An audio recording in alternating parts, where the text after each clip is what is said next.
Título: A literatura científica que trata dos problemas dos sonhos. Nas páginas que se seguem, apresentarei provas de que existe uma técnica psicológica que torna possível interpretar os sonhos, e que, quando esse procedimento é empregado, todo sonho se revela como uma estrutura psíquica que tem um sentido e pode ser inserida num ponto designável nas atividades mentais da vida de vigília. Esforçar-me-ei ainda por elucidar os processos a que se devem a estranheza e a obscuridade dos sonhos e por deduzir desses processos a natureza das forças psíquicas por cuja ação concomitante ou mutuamente oposta os sonhos são gerados. A essa altura, minha descrição se interromperá, pois terá atingido um ponto em que o problema do sonho se funde com problemas mais abrangentes, cuja solução deve ser abordada com base num material de outra natureza. Apresentarei, à guisa de prefácio, uma revisão do trabalho empreendido por autores anteriores sobre o assunto, bem como a posição atual dos problemas dos sonhos no mundo da ciência, visto que, no curso de meu exame, não terei muitas ocasiões de voltar a esses tópicos. Pois, apesar de muitos milhares de anos de esforços, a compreensão científica dos sonhos progrediu muito pouco, fato tão genericamente aceito na literatura que parece desnecessário citar exemplos para confirmá-lo.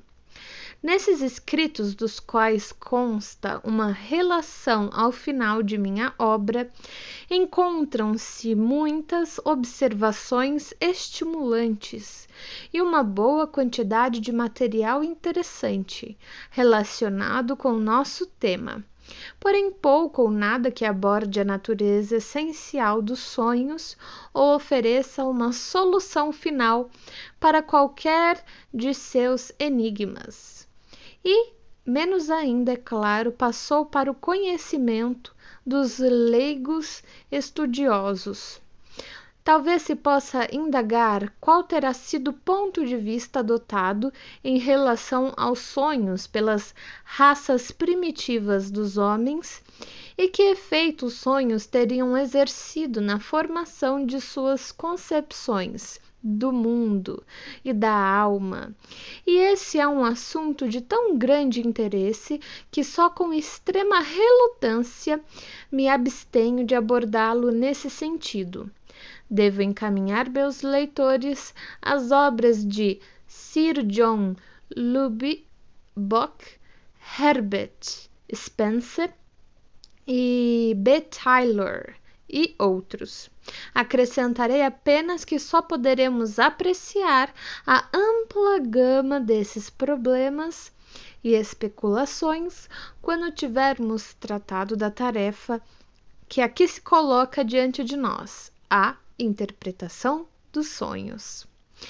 A visão pré-histórica dos sonhos, sem dúvida, ecoou na atitude adotada com os sonhos pelos povos da antiguidade clássica. Eles aceitavam como axiomático que os sonhos estavam relacionados com o mundo dos seres sobre-humanos, nos quais acreditavam e que constituíam revelações de deuses e demônios.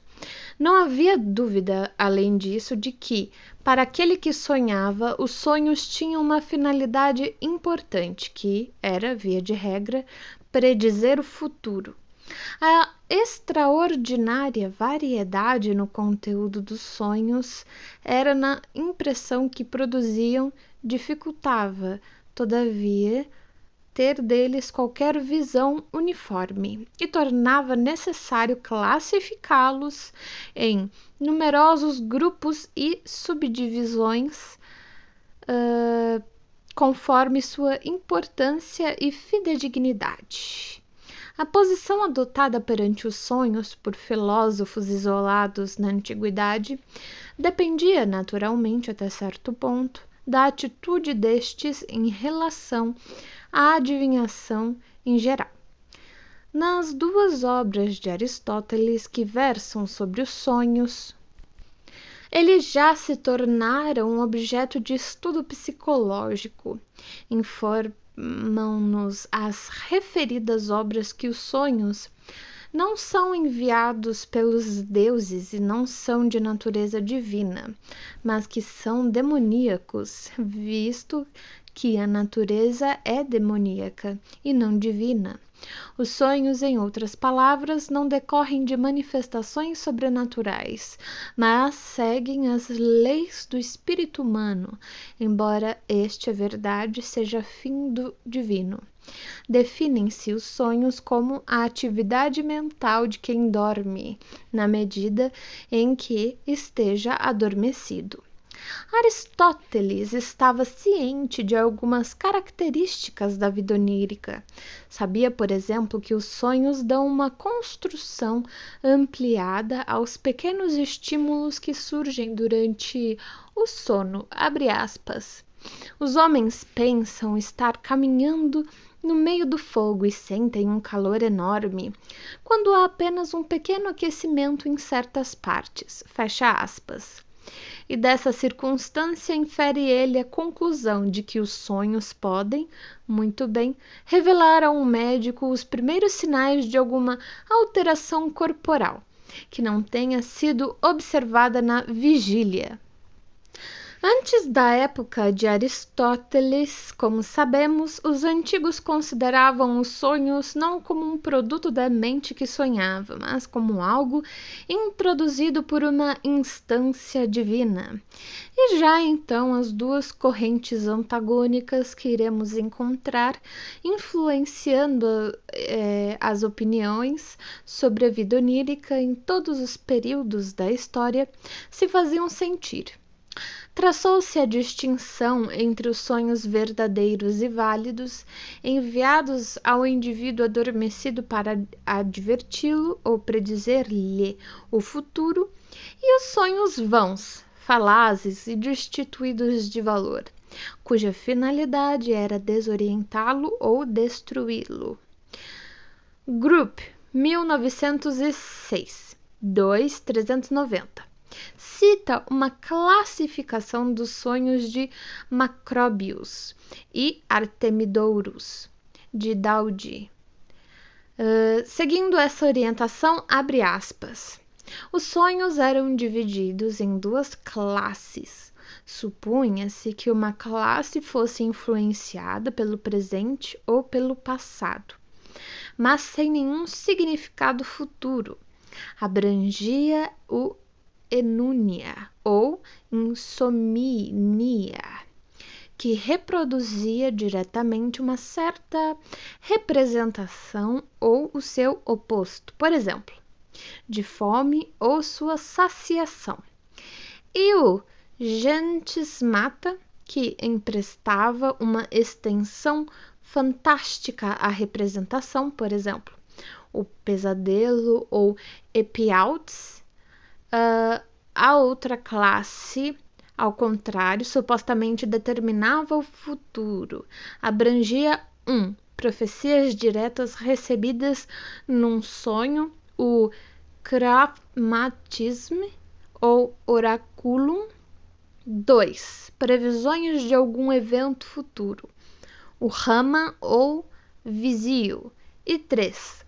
Sonhos simbólicos que precisavam de interpretação, o Neiru ou Suminium. Essa teoria persistiu durante muitos séculos, fecha aspas.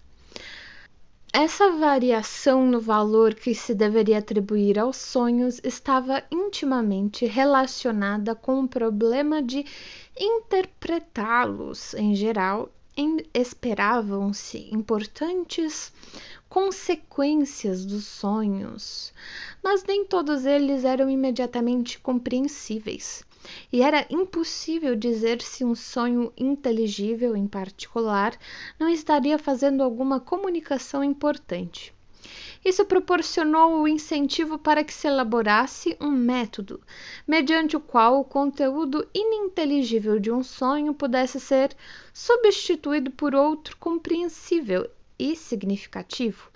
Nos últimos anos da antiguidade, Artemidorus de Daudes foi considerado a maior autoridade na interpretação dos sonhos, e a sobrevivência de sua obra exaustiva, Oneirocritica, deve compensar-nos pela perda dos outros escritos sobre o mesmo assunto. A visão pré-científica dos sonhos adotadas pelos povos da antiguidade estava, por certo, em completa harmonia com sua visão do universo em geral, que os levou a projetar no mundo exterior como se fossem realidades, coisas que de fato só gozavam de realidade dentro de suas próprias mentes.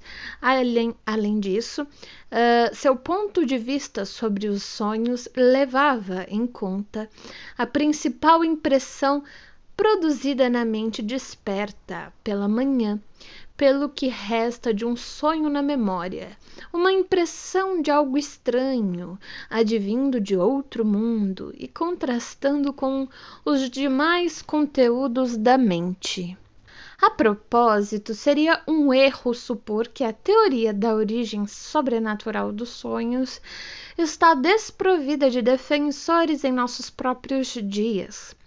Podemos deixar de lado os escritores carolas e místicos que de fato estão perfeitamente justificados em permanecerem ocupados com o que restou do outrora amplo domínio do sobrenatural, enquanto esse campo não é conquistado pela explicação científica. Mas, além deles, depara-se com homens de visão esclarecida, sem quaisquer ideias extravagantes, que procuram apoiar sua fé religiosa na existência e na atividade de forças espirituais sobre-humanas, precisamente pela natureza inexplicável dos fenômenos dos sonhos. Hafner, 1887. A autoestima em que é tida a vida onírica por algumas escolas de filosofia, pelos seguidores de Schelling, por exemplo, é nitidamente um eco da natureza divina dos sonhos, que era incontestada na antiguidade.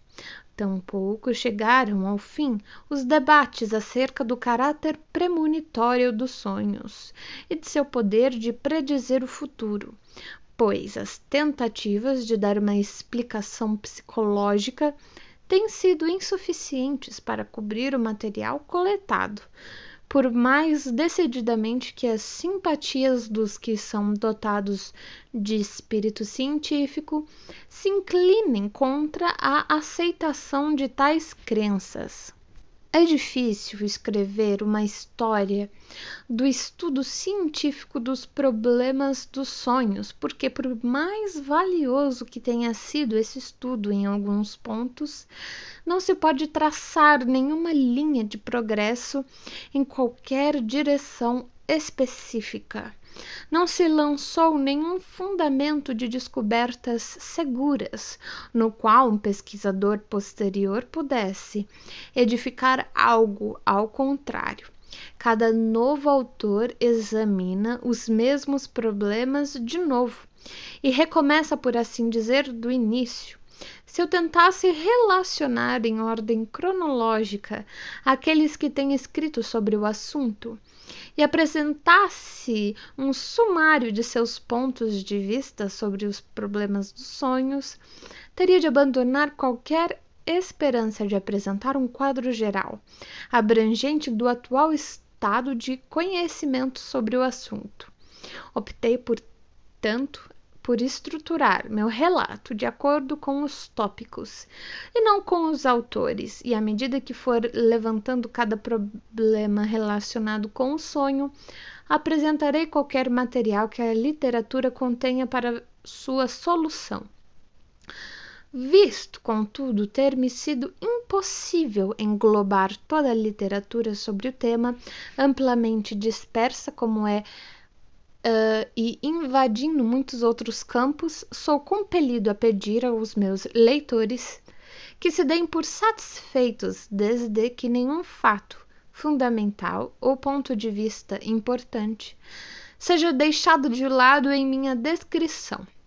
Até pouco tempo atrás, a maioria dos autores que escreviam sobre o assunto sentia-se obrigada a tratar o sono e os sonhos como um tópico único, e em geral abordava, além disso, condições análogas fronteiriças à patologia e estados semelhantes aos sonhos, como as alucinações, visões, etc. As últimas obras, pelo contrário, mostram preferência por um tema restrito e tomam por objeto talvez alguma questão isolada no campo da vida onírica.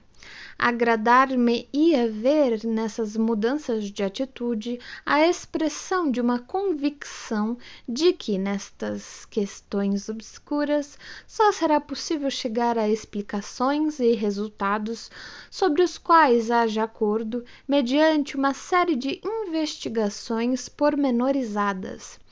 Uma pesquisa detalhada desse tipo, predominantemente psicológica por natureza, é tudo o que tenho a oferecer nestas páginas.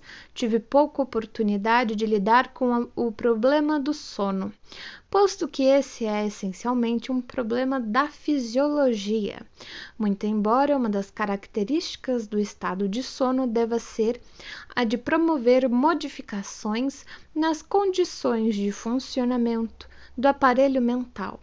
A literatura sobre o tema do sono, consequentemente, não é considerada adiante. As questões levantadas por uma indagação científica sobre os fenômenos dos sonhos como tais podem ser agrupadas sob as epígrafes que se seguem, embora não se possa evitar certa dose de superposição. Título: A relação dos sonhos com a vida de vigília.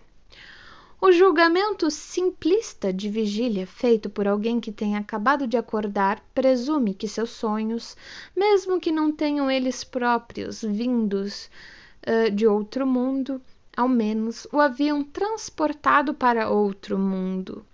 O velho fisiólogo Burdach, 1838-499, a quem devemos um relato cuidadoso e sagaz dos fenômenos dos sonhos, expressou essa convicção num trecho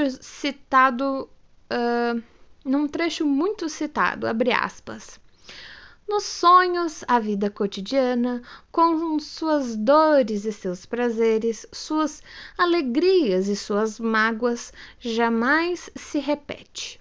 Pelo contrário, os sonhos têm como objetivo verdadeiro libertar-nos dela, mesmo quando toda a nossa mente está repleta de algo que estamos dilacerados por alguma tristeza profunda, ou quando todo o nosso poder intelectual se acha absorvido por algum problema, o sonho nada mais faz do que entrar em sintonia com o nosso estado de espírito e representar a realidade de símbolos. Fecha aspas. I. H. Fitchett, 1864. No mesmo sentido, fala efetivamente em sonhos complementares e os descreve como um dos benefícios secretos da natureza autocurativa do espírito. Strampel, 1877, escreve um sentido semelhante em seu estudo sobre a natureza e origem dos sonhos, uma obra ampla e merecidamente tida em alta estima. abre aspas. O homem que sonha ficar afastado do mundo da consciência de vigília, fecha aspas. E também, abre aspas, nos sonhos, nossa recordação do conteúdo ordenado da consciência de vigília e de seu comportamento normal vale tanto como se estivesse inteiramente perdido, fecha aspas. E, de novo, escreve que, abre aspas, a mente é isolada nos sonhos, quase sem memória do conteúdo e assuntos comuns da vida de vigília, fecha aspas. A grande maioria dos autores, contudo, assume um ponto de vista contrário quanto à relação entre os sonhos e a vida de vigília. Assim, diz Hafner, 1887, abre aspas, em primeiro lugar, os sonhos dão prosseguimento à vida de vigília. Nossos sonhos se associam regularmente às representações que estiveram em nossa consciência pouco antes. A observação acurada quase sempre encontra um fio que liga os sonhos às experiências da véspera. Fecha aspas. Weygandit 1893 contradiz especificamente o enunciado de Burdach, que acabo de citar, abre aspas. Pois, muitas vezes, e aparentemente na maioria dos sonhos, pode-se observar que eles de fato nos levam de volta à vida comum, em vez de libertar-nos dela, fecha aspas. Maury, 1878, 51, 51 é a página, apresenta uma fórmula concisa, abre aspas, nous rêvons de ce que nous avons vu, dit, désiré ou fait, fecha aspas. Enquanto Jessen, em seu livro sobre psicologia, 1858, páginas 530, observa mais extensamente, abre aspas, o conteúdo de um sonho é, invariavelmente, mais ou menos determinado pela personalidade individual daquele que sonha, por sua idade, sexo, classe, padrão de educação e estilo da vida habitual, e pelos fatos e experiências de toda a sua vida pregressa. Fecha aspas. A atitude menos comprometedora sobre esta questão é adotada por J.G. E. Maas. O nome dele soletra-se M-A-A-S-S. O filósofo, 1805, citado por Winterstein, 1912, abre aspas.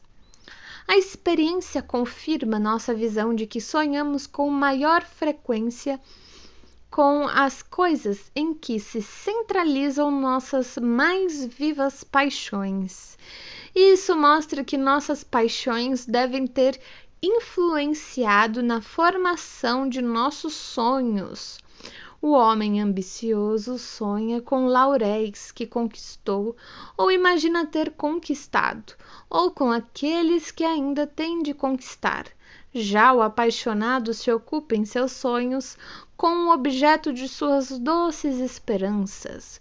Todos os desejos e aversões sensuais adormecidos no coração podem, se algo os puser em movimento, fazer com que o sonho brote das representações que estão associadas com eles, ou fazer com que essas representações intervenham num sonho já presente. Fecha aspas. A mesma concepção foi adotada na antiguidade quanto à dependência do conteúdo dos sonhos em relação à vida de vigília. Radstock, 1879, página 134, relata-nos como antes de iniciar sua expedição contra a Grécia, Xerxes, soletra-se Xerxes, Recebeu judicioso conselho de natureza desencorajadora, mas foi sempre impelido por seus sonhos a prosseguir, ao que Artabanos, o velho e sensato intérprete persa dos sonhos, observou-lhe pertinentemente que, via de regra, os quadros oníricos contêm aquilo que o homem em estado de vigília já pensa. O poema didático de Lucrécio de Rerum Natura encerra o seguinte trecho, entre parênteses, 4 em número romano, 962. Et quoquisque fere studio de vinctus adhaere taut, quibus in rebus multum sumus ante moratiaque in ea ratione fuite contenta magis mens in somnis eadem plerunci videmur obire causidici causas agere et componere leges induperatores pugnare ac proelia obire. Cícero de Divinatione escreve exatamente no mesmo sentido que Maury, tantos anos depois. Abre aspas. Maximece reliquiae rerum earum movimentur in animis et agitantur de quibus vigilantes aut cogitavimus aut egimus. Fecha aspas. A condição entre esses dois pontos de vista sobre a relação entre a vida onírica e a vida de vigília parece de fato insolúvel.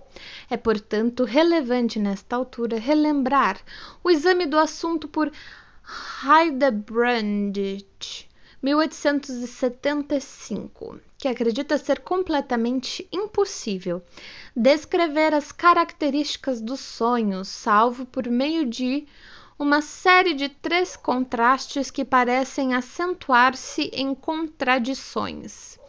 O primeiro desses contrastes, escreve ele, é proporcionado, por um lado, pela completude com que os sonhos são isolados e separados da vida real e atual, e por outro, por sua constante interpretação e por sua constante dependência mútua. O sonho é algo completamente isolado da realidade experimentada na vida de vigília, algo que se poderia dizer como uma existência hermeticamente fechada e toda própria, e separada da vida real por um abismo intransponível. Ele nos liberta da realidade, extingue nossa lembrança normal dela e nos situa em outro mundo e numa história de vida inteiramente diversa que, em essência, nada tem a ver com a história real. Hildebrand prossegue demonstrando como, ao adormecermos, todo o nosso ser, com todas as suas formas de existência, desaparece, por assim dizer, por um alçapão invisível.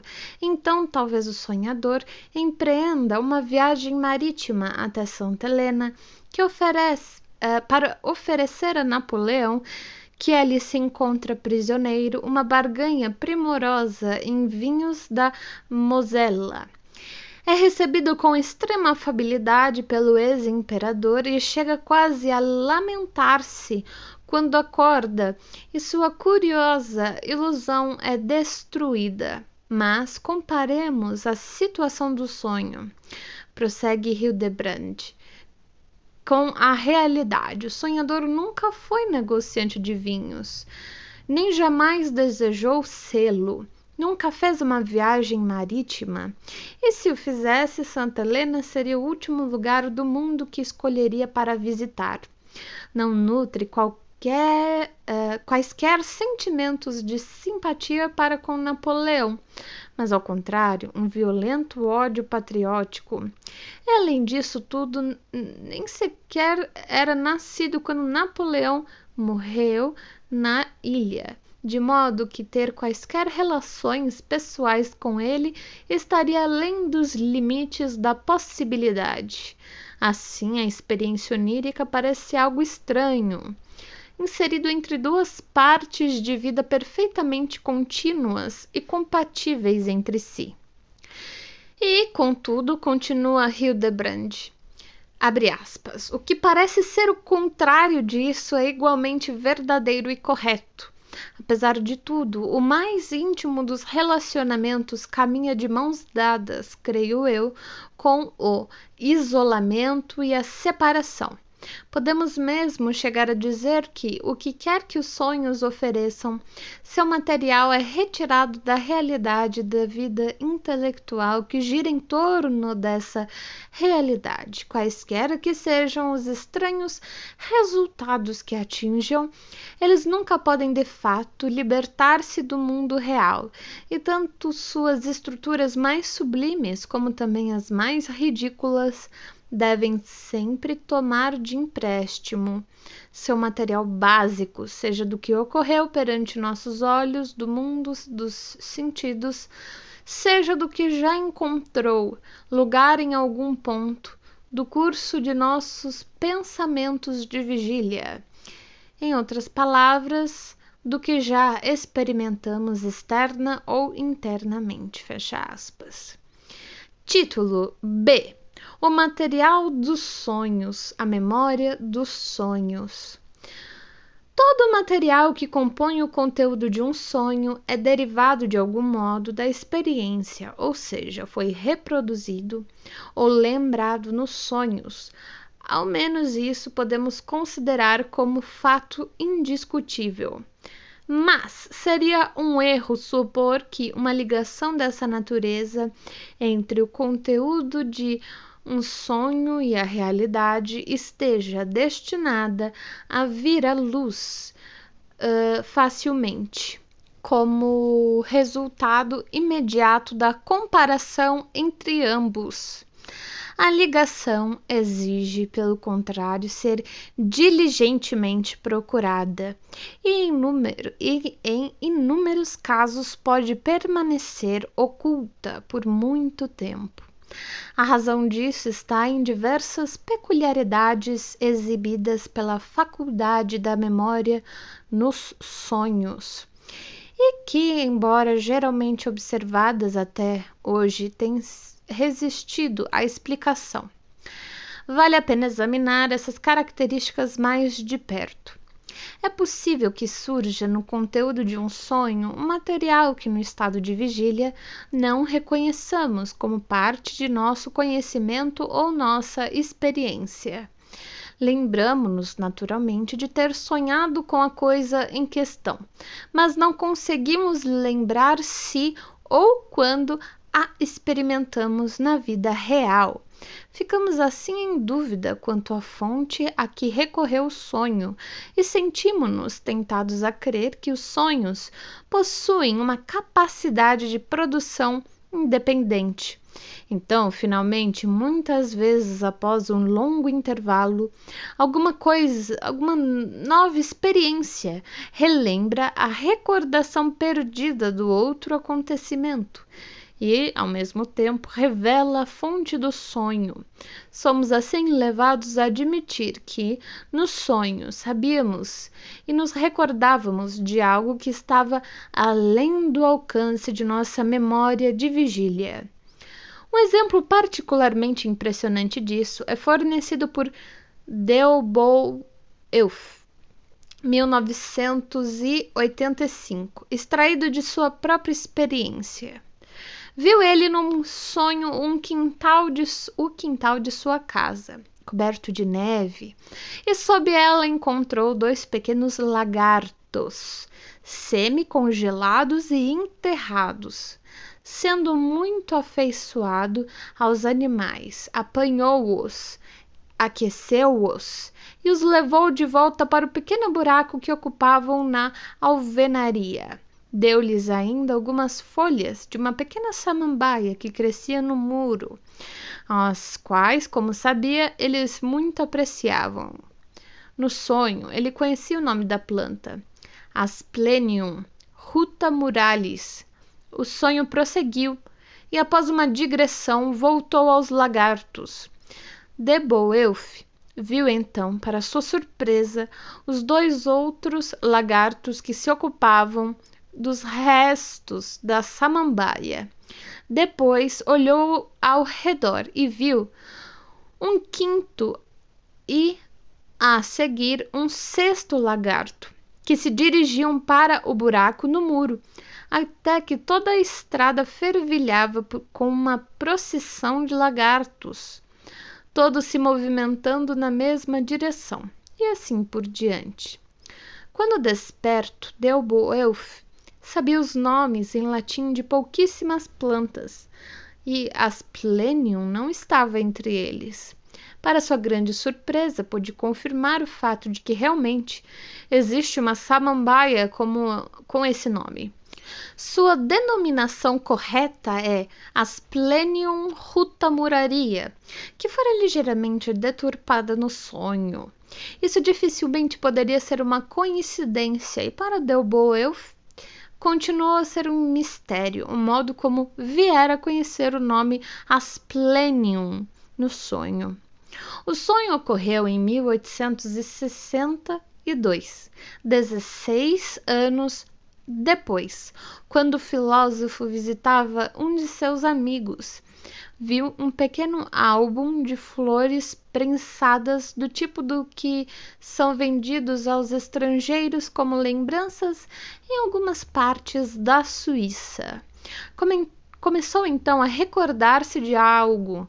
Abriu o herbário, encontrou a Asplenium de seu sonho e viu o nome em latim, escrito por seu próprio punho, abaixo da flor.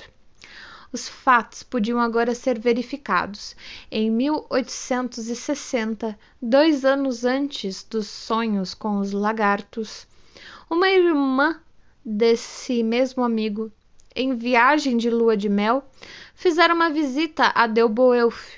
Trazia consigo o álbum, que seria um presente dela ao irmão, e Beowulf deu-se ao trabalho de escrever sob cada planta seca o nome em latim ditado por um botânico. Um feliz acaso que tornou esse um exemplo tão digno de ser recordado permitiu a Beowulf reconstruir mais uma parte do conteúdo do sonho até sua fonte esquecida. Um belo dia, em 1877, aconteceu-lhe pegar um velho volume de um periódico ilustrado e nele encontrar uma fotografia de toda a procissão de lagartos com que sonhara em 1862.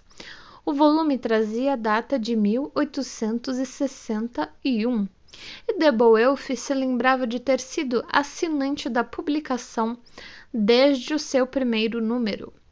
O fato de os sonhos terem sob seu comando lembranças que são inacessíveis na vida de vigília é tão notável e de tal importância teórica que eu gostaria de chamar ainda mais atenção para ele, relatando mais alguns sonhos hipermnésicos.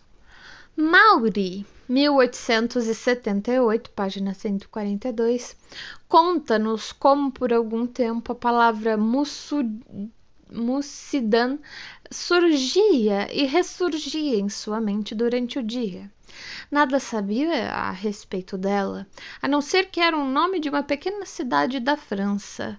Certa noite sonhou que conversava com alguém que lhe dizia ter vindo de Mussidan e que, ao lhe perguntarem onde ficava isso, respondia ser uma pequena cidade do departamento de Dordogne. Ao acordar, Maurin não nutria nenhuma crença na informação que lhe fora transmitida no sonho. Soube por um jornaleiro, contudo, que era perfeitamente correta. Nesse Nesse caso, a realidade do conhecimento superior do sonho foi confirmada, mas não se descobriu a fonte esquecida desse conhecimento. Jessen, 1855, relata um fato muito semelhante num sonho datado da época mais remota, abre aspas. A essa classe pertence, entre outros, um sonho do velho Scaliger, citado por Hennigans, 1874, que escreveu um poema em louvor dos famosos homens de Verona. Um homem chamado Brugnolus apareceu-lhe num sonho e se queixou de ter sido desprezado, embora Scaliger não conseguisse lembrar-se de jamais ter ouvido falar dele. Escreveu alguns versos a seu respeito. Seu filho soube posteriormente em Verona que alguém chamado Brugnolus de fato fora ali famoso como crítico. O Marquês de Hervey de St. Denis, 1867, citado por Vashid, 1911, descreve um sonho hipermnésico que possui uma peculiaridade especial, pois foi seguido de outro que completou o reconhecimento do que, a princípio, foi lembrança não identificada. Abre aspas. Certa feita sonhei com uma jovem de cabelos dourados a quem vi conversando com minha irmã enquanto lhe mostrava um bordado.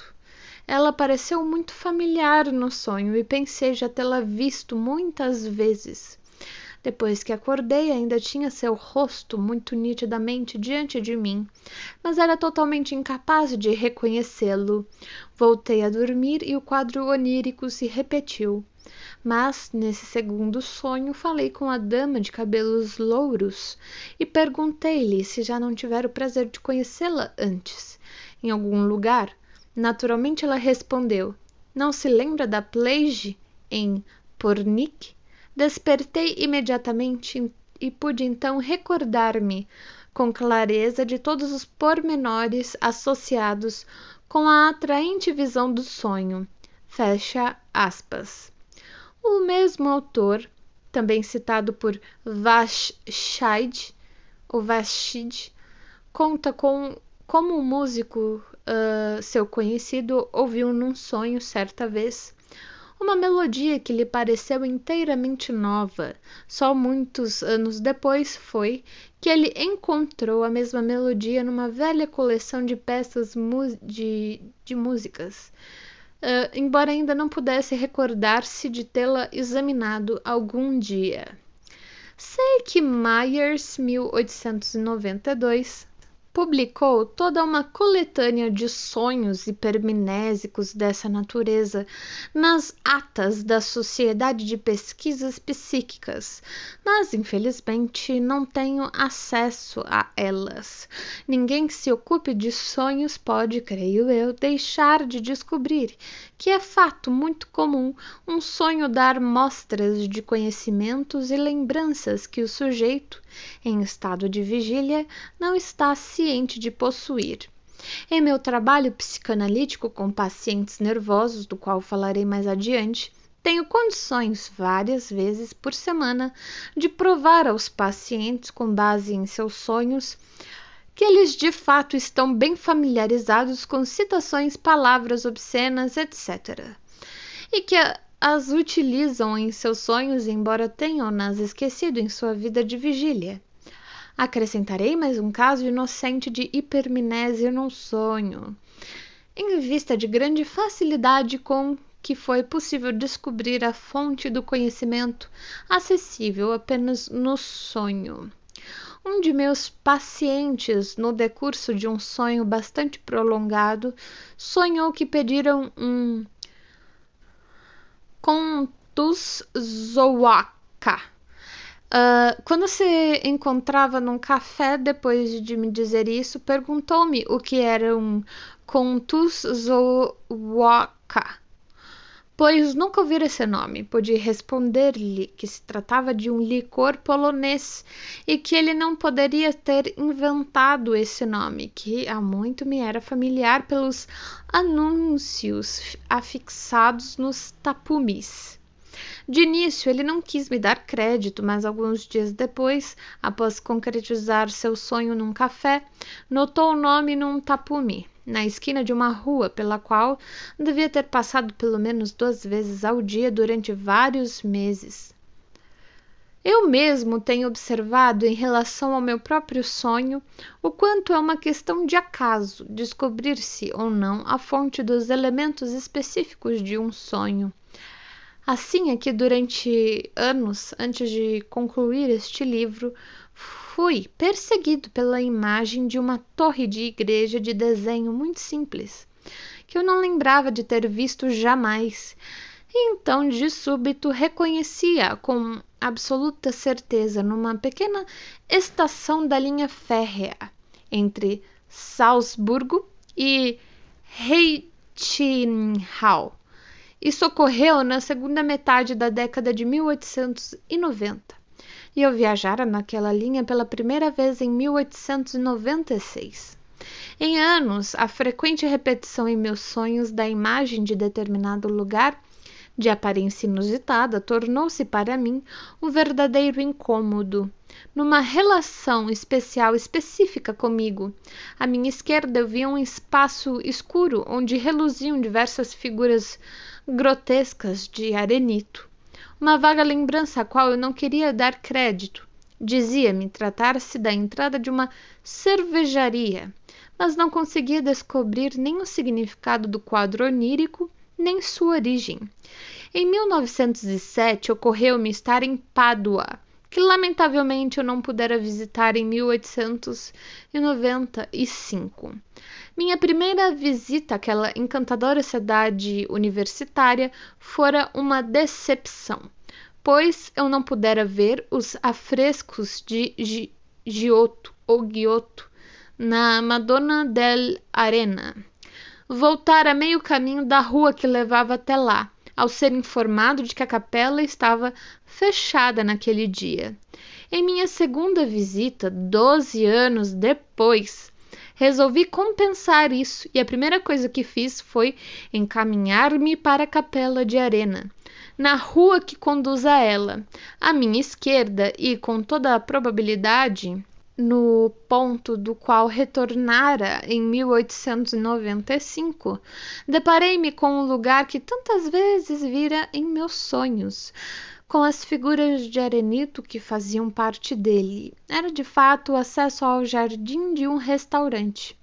Uma das fontes de onde os sonhos retiram material para reprodução, material que em parte não é nem recordado nem utilizado nas atividades do pensamento de vigília, é a experiência da infância. Citarei apenas alguns dos autores que observaram e ressaltaram esse fato. Hildebrand, 1875, página 23, já admitiu expressamente que os sonhos, às vezes, trazem de volta às nossas mentes, com um maravilhoso poder de reprodução, fatos muito remotos e até mesmo esquecido de nossos primeiros anos de vida. Strumpel, 1877.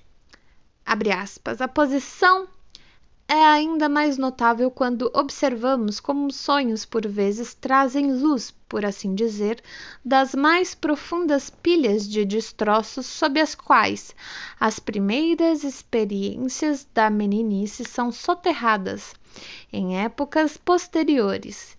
Imagens de localidades, coisas ou pessoas específicas, inteiramente intactas e com todo o seu viço original. Isso não se limita às experiências que criaram uma viva impressão quando ocorreram, ou que desfrutam de alto grau de importância psíquica e retornaram depois num sonho como autênticas lembranças com as quais a consciência de vigília se regozija. Ao contrário, as profundezas da memória nos sonhos também incluem imagens de pessoas, coisas, localidades e fatos que datam dos mais remotos tempos, que nunca tiveram nenhuma importância psíquica, ou mais que um pálido grau de nitidez, ou que há muito perderam o que teriam possuído de alguma coisa ou de outra, e que, por conseguinte, parecem inteiramente estranhos e desconhecidos, tanto para a mente que sonha, quanto para a mente em estado de vigília, até que sua origem mais remota tenha sido descoberta. Fecha aspas.